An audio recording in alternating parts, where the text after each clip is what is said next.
ఇన్ని రోజులు ఇలా చేయాలని తెలియక స్వీట్ పొటాటోను నీళ్ళలో ఉప్పు వేసి ఉడకపెట్టేవాళ్ళం.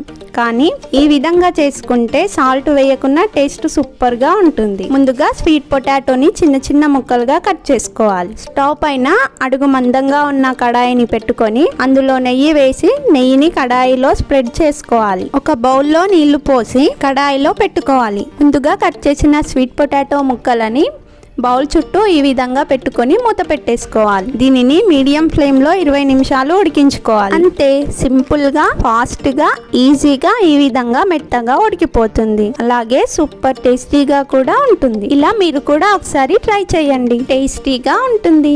వీటిని చాలా మంది పెద్దగా పట్టించుకోరు, కానీ వీటిలో పోషకాలు చాలా ఎక్కువగా ఉంటాయి. వీటిని ఎలా తీసుకున్నా సరే వారానికి 2 సార్లు తీసుకోవడం మంచిదని నిపుణులు సూచిస్తున్నారు.